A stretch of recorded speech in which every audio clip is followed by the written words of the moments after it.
Na tela, a gente vai colocar na tela uma notícia do SBT News, que é o destaque sobre essa repercussão da promulgação da lei que cria uma província na Venezuela em Essequibo, que é o território reconhecido como sendo, justamente como eu disse, da Guiana.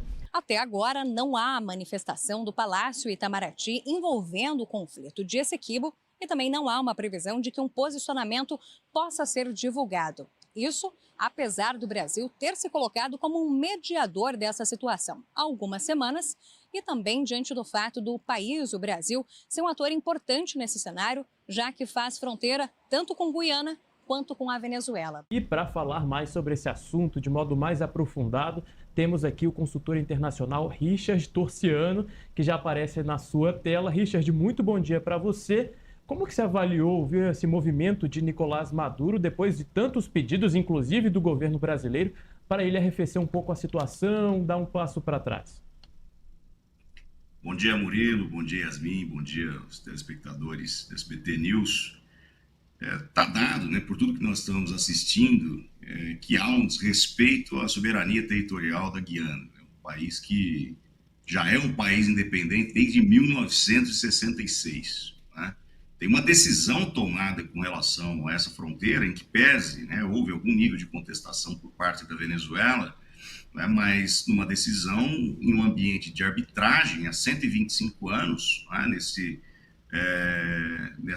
nesse ambiente de arbitragem que ocorreu em Paris, em que definiu os limites dessa fronteira, que Essequibo é parte do território da Guiana. É um território relativamente pequeno, se nós considerarmos as relações territoriais que nós temos com o Brasil. Quer dizer, o Brasil tem 850 milhões de hectares de terras e a Guiana tem 21 milhões de hectares, um território semelhante ao território do estado do Piauí. Né? Então, em primeiro lugar, há um desrespeito à soberania territorial da Guiana, e me parece que aí há também, não é, dentro do ambiente político, uma manobra no ambiente eleitoral que a Venezuela está vivendo nesse momento. Richard, bom dia. Obrigada por participar aqui com a gente do Brasil Agora. É um assunto que, apesar do Brasil não estar envolvido, a gente sabe que, como o presidente Lula tem uma aproximação ali do presidente da Venezuela, espera-se que haja pelo menos um posicionamento com relação a isso. Eu queria saber como essa disputa ali de países vizinhos pode influenciar aqui internamente, mesmo a gente não tendo relação com essa disputa. Existe alguma possibilidade dessa briga externa respingar aqui no Brasil?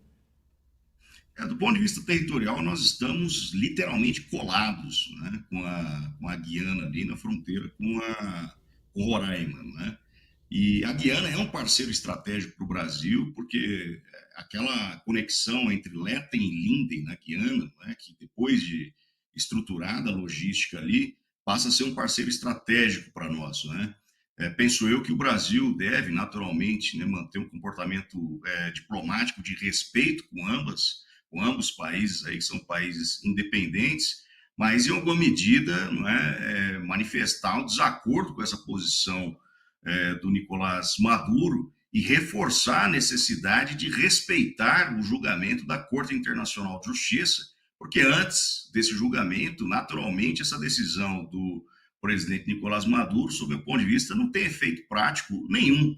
Não é? Tem uma lei de anexação de um território de um país independente que se dá em cima de uma controvérsia que não está resolvida definitivamente e que a definição dela deve se dar através, né, do julgamento da Corte Internacional de Justiça. Não é? Então, separar esse ambiente da disputa eleitoral e da disputa política e também, naturalmente, afastar, né, essa cobiça sobre o interesse dessa bacia de petróleo, que é, né, a terceira maior bacia de petróleo e gás da América Latina, que está sobre o território da Guiana, né, separar essas coisas aqui para que a gente tenha, né, um mínimo de harmonia e racionalidade na tomada de decisão, né, para que a gente não tenha nenhum movimento próximo de um movimento bélico nesta região. Né? E o Brasil, em algum momento, naturalmente, deve se manifestar, né, de forma diplomática, aí, porque, como eu disse ali no início, né, dadas as relações que nós temos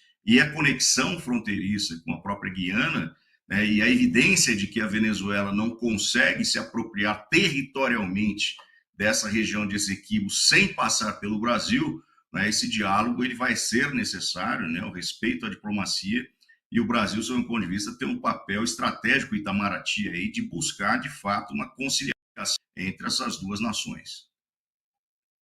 Além da reserva de petróleo, a gente também tem uma floresta preservada, um território muito grande na Guiana.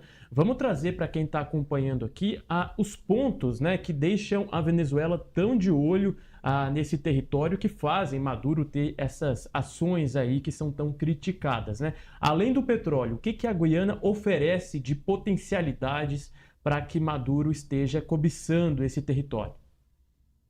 A Guiana, na região, aqui na América Latina, especialmente entre os países amazônidas, né, certamente seja o país que mais preservou as florestas em seu território. Um território de 214 mil quilômetros quadrados, que é o território todo da Guiana, nós temos quase 80% desse território coberto por florestas protegidas, né?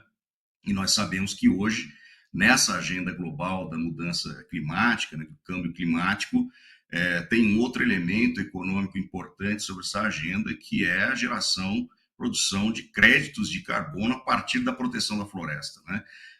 Então, nós temos um território, esse território em Essequibo, ele é um território que não é densamente ocupado do ponto de vista populacional, a população da Guiana está concentrada na região costeira, né, na região de Georgetown, quase 80% da população da Guiana, de 755 mil habitantes, né, estão concentrados ali.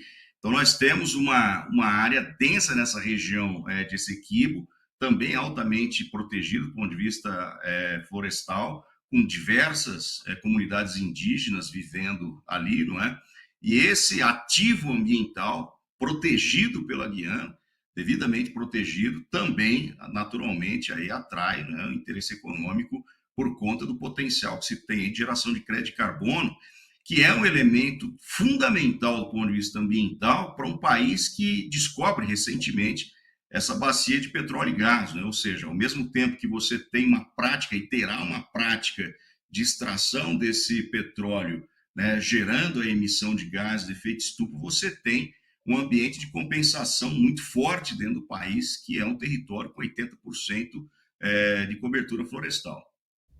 Pessoal, falamos então com o Richard Torciano sobre esse caso de Essequibo, né, que é esse território tão cobiçado pela Venezuela, pelo Nicolás Maduro, e que tem mobilizado o Itamaraty para dar uma resposta, seja crítica ou uma resposta se posicionando sobre essa ação de Nicolás Maduro, que foi solicitada pelo presidente Lula para que não acontecesse, né? Vamos aproveitar aqui o Richard rapidamente, só para fazer uma última pergunta aqui. Richard, a Guiana está ali já se manifestando de forma contrária a essa anexação vinda por parte da Venezuela. O que você acha que, a partir desse posicionamento da Venezuela, como é que pode evoluir a reação da Guiana? Como que deve ser essa reação do governo lá da Guiana?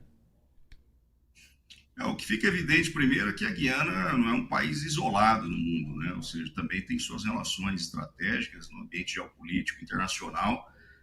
Então, penso eu que qualquer movimento que seja feito e conduzido pela Venezuela, naturalmente, né, a Guiana também, né, na perspectiva de proteger o seu país aí, do ponto de vista territorial, né, lançará a mão dessas alianças no ambiente geopolítico internacional. Isso é o que não há um ambiente bélico, né, com perspectiva de movimentação de tropas, até por conta dessa questão logística que nós colocamos aqui, né, qualquer movimentação nesse sentido para que a Venezuela consiga atingir territorialmente essa região de Essequibo tem que passar necessariamente por dentro do território brasileiro, aí entra esse papel importante do Brasil nessa conciliação, não é? E esse precedente, ele fica como precedente daqueles precedentes absurdos que nós temos sob o ponto de vista sem efeito prático, né? Vocês imaginem, né, nós tivemos claro que em proporções agora, né, fazendo uma correlação interna aqui conosco, no Brasil, nós tivemos também recentemente no Brasil, né, uma decisão do Supremo Tribunal Federal sobre uma disputa territorial entre o Estado do Mato Grosso e o Estado do Pará, né, e que foi decidido na Suprema Corte, não é? A partir de análises e perícias técnicas e uma controvérsia que havia décadas no Brasil, e a decisão da Suprema Corte favoreceu aí o Estado do Pará. Vocês imaginem, diante de uma situação dessa, se o governador do Estado do Pará ou do Estado do Mato Grosso resolve, né, assinar um decreto lá se apropriando do território que está em disputa, o absurdo que naturalmente é uma questão sem efeito. Claro que resguardadas as devidas proporções, né, numa situação interna a um país. Do ponto de vista internacional, penso eu que a situação ainda é mais absurda, mais complexa, é uma anomalia que, sob o ponto de vista, não tem um efeito prático, né, do ponto de vista de ocupação territorial. Sem falar que, certamente, né, esse povo, essa população que está, né, vivendo nessa região do Essequibo desde que nasceram, naturalmente, há gerações, né, não tem nenhuma relação de pertencimento com a Venezuela. Então, penso que não há um risco, né, iminente aí de qualquer ambiente bélico nessa região.